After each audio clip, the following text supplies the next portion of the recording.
जो काम बीजेपी का कोई मुख्यमंत्री नहीं कर पाया वो कैसे पहली बार मुख्यमंत्री बने सी जोसेफ विजय ने कर दिया। कैसे विजय ने लिखकर मोदी सरकार के एक फैसले की जबरदस्त आलोचना की है। दोस्तों, तमिलनाडु की राजनीति के इस वक्त के सबसे बड़े सूरमा मुख्यमंत्री सी जोसेफ विजय ने बहुत ही जबरदस्त अटैक किया है, या फिर ये कह लीजिए जो काम दबी जुबान ही सही कम से कम बीजेपी के मुख्यमंत्रियों को करना चाहिए या फिर विपक्ष के मुख्यमंत्रियों को करना चाहिए, वो पहली बार तमिलनाडु के मुख्यमंत्री ने रिटन लिखित तौर पर किया है। दोस्तों, ये वो स्टेटमेंट है जो तमिलनाडु के मुख्यमंत्री की तरफ से पहली बार जारी की गई है।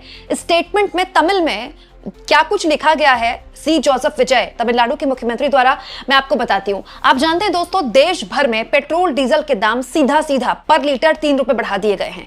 सुनने में भले ही एक बहुत कम बढ़ोतरी लग रही हो, लेकिन इसने देश में विस्फोटक महंगाई बढ़ाने के जो डर था, जो आशंका थी, उसको बढ़ा दिया है। दोस्तों, इस फैसले के तमाम तरह के एक्सप्लेनेशन सरकार द्वारा दिए जा रहे हैं, लेकिन तमिलनाडु के मुख्यमंत्री के तौर पर सी जोसेफ विजय ने लिखित तौर पर इसकी भत्सना की है और डिमांड की है मोदी सरकार से कि तुरंत इसको रोल बैक किया जाए। मतलब ये जो आपने फैसला लिया है इसको तुरंत वापस लीजिए, ये कहते हुए चिट्ठी लिखी है तमिलनाडु के मुख्यमंत्री सी जोसेफ विजय ने। और इस चिट्ठी में तमिल में उन्होंने लिखा है कि ये जो फैसला आपने लिया है इसका सीधा जो बर्डन है, जो बोझ है, वो गरीब जनता पर पड़ेगा, ऑर्डिनरी मतलब सामान्य लोगों पर पड़ेगा और मिडिल क्लास के लोगों पर पड़ेगा। और मैं आपसे ये रिक्वेस्ट करता हूं, ये मांग करता हूं कि तुरंत इसको वापस लिया जाए। दोस्तों, ये स्टेटमेंट इसलिए महत्वपूर्ण है क्योंकि ये जो 5 राज्यों के चुनाव हुए हैं ना, इस चुनाव के बाद नतीजे जो भी आए हों, ये पहला वाक्य है इसमें इन 5 राज्यों में नतीजे आने के बाद किसी मुख्यमंत्री ने इतना डायरेक्ट हिट किया हो केंद्र की मोदी सरकार और प्रधानमंत्री के इस फैसले के बाद। यहां पर मैं आपको याद दिला दूं दोस्तों कि सरकार इसको ऐसे दिखा रही है कि भाई हमने तो नहीं बढ़ाए ये प्राइसेस, ये तो कंपनियों ने बढ़ाए हैं क्योंकि ये मार्केट रेगुलेटेड है। लेकिन दोस्तों, सब जानते हैं कि हमारे देश में कंपनियां, इनकी हैसियत नहीं है कि अपने लेवल पर ये दाम बढ़ा दें। कभी भी चुनाव होता है तो ये ना दाम नहीं बढ़ाते, दाम तभी बढ़ाते हैं जब चुनाव निपट जाते हैं। दूसरा, जोसेफ विजय ने दोस्तों यहां पर साफ तौर पर कहा है वो इंपॉर्टेंट बात जिसके बारे में बहुत कम बात होती है कि जब क्रूड ऑयल के इंटरनेशनल मार्केट में दाम गिरे तब ऑयल कंपनियों ने पेट्रोल और डीजल के दाम नहीं कम किए और उस वक्त इन्होंने खूब मोटा माल कमाया, प्रॉफिट कमाया। और अब क्योंकि क्रूड ऑयल के दाम बढ़ रहे हैं तो पेट्रोलियम कंपनियां अपने घाटे का रोना रो रही हैं। मैं आपको दोस्तों पहले ही बता चुकी हूं कि एक ऐसा वक्त भी था, दुनिया के इतिहास में ऐसा पहले कभी नहीं हुआ कि क्रूड ऑयल के दाम नेगेटिव में चले गए हों। वो वक्त था कोविड महामारी का। उसके बावजूद भी कभी भी आपने देखा नेगेटिव में क्रूड ऑयल के दाम चले गए हों, लेकिन भारत सरकार ने पेट्रोल डीजल के दाम कम किए नहीं। दोस्तों, इस बीच एक और वक्त आया था जब $20 पर पहुंच गए थे क्रूड ऑयल के दाम, तब भी भारत सरकार ने बिल्कुल भी मतलब वो जो फायदा था ना जनता तक नहीं पहुंचाया। इनफैक्ट 0 तक भी पहुंच गए थे क्रूड ऑयल के दाम, तब भी जनता तक इसका फायदा नहीं पहुंचाया। दोस्तों, अभी कुछ वक्त पहले तब जब रूस और यूक्रेन का युद्ध चरम पर था और रूस के ऊपर प्रतिबंध लगा दिए गए थे, तो रूस से हमने बहुत सस्ता तेल खरीदा था।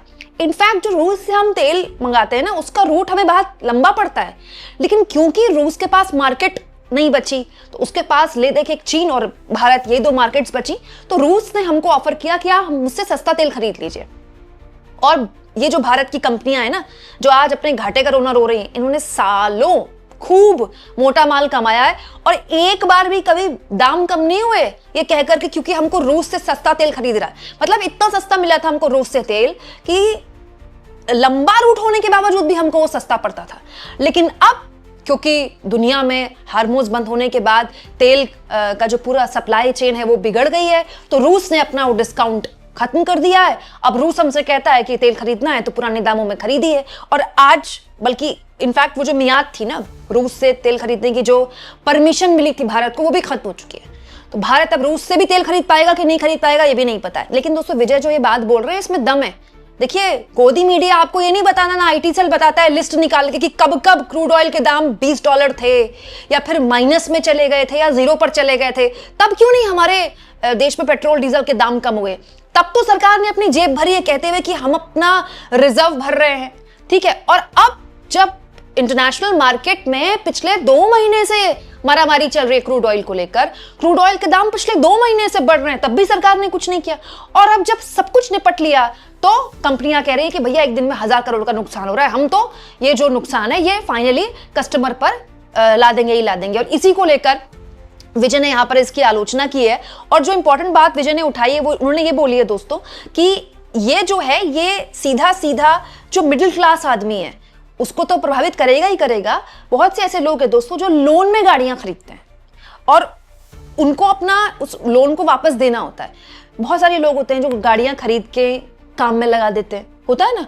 अब विजय कह रहे हैं कि भाई उन बेचारों के बारे में सोचिए, आपने पेट्रोल डीजल महंगा कर दिया, ऊपर से उनको लोन भी देना है। दोस्तों जो हमेशा डर रहता है पेट्रोल डीजल के दाम बढ़ने से खाने पीने का सामान महंगा होगा, उसकी भी यहाँ आशंका जाहिर की है विजय ने कि ये जो आपने काम किया है पेट्रोल डीजल के दाम बढ़ाकर, ये डायरेक्टली जो एसेंशियल कमोडिटीज हैं, जो रोजमर्रा के खाने पीने की चीजें हैं, उनको महंगा कर देगा। दोस्तों यहाँ मैं आपको याद दिला दूं, पेट्रोल डीजल के बारे में तो बहुत बात हो रही है, सीएनजी के दाम भी बढ़े हैं।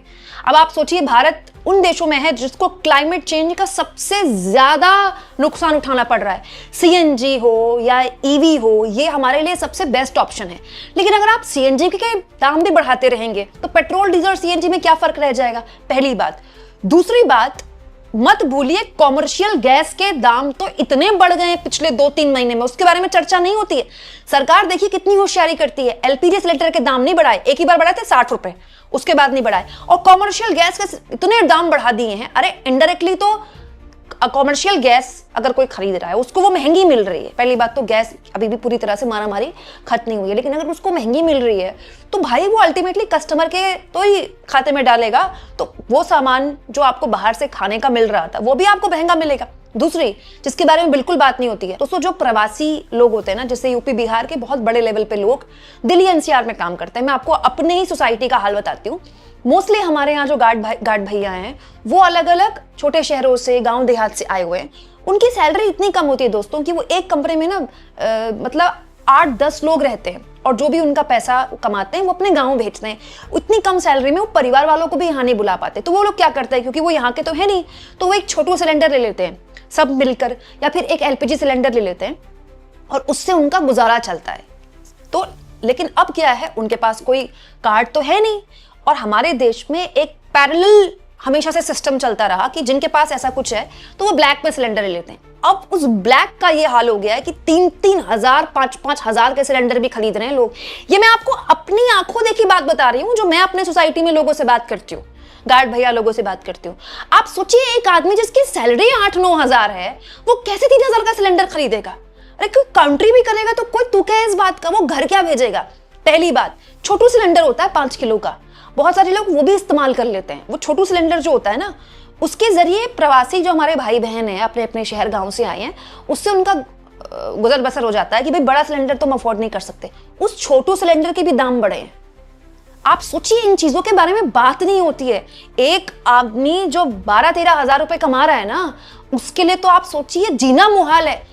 यहाँ तो जितने बीजेपी के बड़े बड़े लोग हैं 1-2 दिन से साइकिलों में घूम रहे हैं और उनके पीछे पीछे गाड़ियों में उनकी सिक्योरिटी घूम रही है, और वो OB9 घूम रही है न्यूज चैनल की, वो कैमरा लेके, वाह जी वाह, मंत्री जी को देखिए, नेताजी को देखिए, साइकिल में घूम रहे हैं। ये बेचारे पूरी जिंदगी साइकिल में चलते हैं क्योंकि उनके पास ऑप्शन नहीं है पेट्रोल डीजल की गाड़ी लेने का। आपने उनके लिए मतलब सिलेंडर तक महंगा कर दिया, और जो बेचारे ब्लैक में खरीद रहे थे क्योंकि उनके पास और कोई विकल्प नहीं है, उनको मिल नहीं रहा है। और दिल्ली एनसीआर में हर जगह आप लकड़ी नहीं जला सकते, मकान मालिक अलाउ ही नहीं करेगा, उसकी दीवारें काली हो जाएंगी। तो ये ऐसी चीज है जिसके बारे में ना कोई बात नहीं करता, लेकिन ये बहुत खतरनाक है। आप सोचिए, और ये पिछले 2-2.25 महीने से बता रही हूं मैं आपको, 2-2.25 महीने से कोई आदमी ये परेशानी झेल रहा है। दोस्तों सी जोसेफ विजय ने जिस तरह से डायरेक्ट अटैक किया है केंद्र की मोदी सरकार पर, ये जब से वो सीएम बने हैं तब से दूसरा अटैक है। पहला अटैक उन्होंने नीट वाले मामले में किया था, जब नीट का पेपर लीक हो गया था तब उन्होंने बहुत जबरदस्त अटैक किया था, ये बताते हुए कि भाई तमिलनाडु के भी 31 शहरों में पेपर हुआ था और 1,40,000 बच्चों ने पेपर दिया था, और ये पेपर लीक तब हो गया जब 2024 में भी लीक हुआ था, तो तब भी उन्होंने केंद्र की मोदी सरकार को बहुत जबरदस्त सुनाया था। और ये दूसरा मामला है, ये बताता है कि विजय डायरेक्टली केंद्र की मोदी सरकार से सीधा 2-2 हाथ करने की तैयारी कर चुके हैं। दोस्तों जो काम बीजेपी के मुख्यमंत्रियों को करना चाहिए था अपने राज्य की जनता की भलाई के लिए, वो अगर विजय कर रहे हैं तो इसके बारे में आप क्या सोचते हैं, कमेंट बॉक्स में जरूर लिखें। और जितना हो सके दोस्तों चैनल को शेयर भी करें और सब्सक्राइब भी।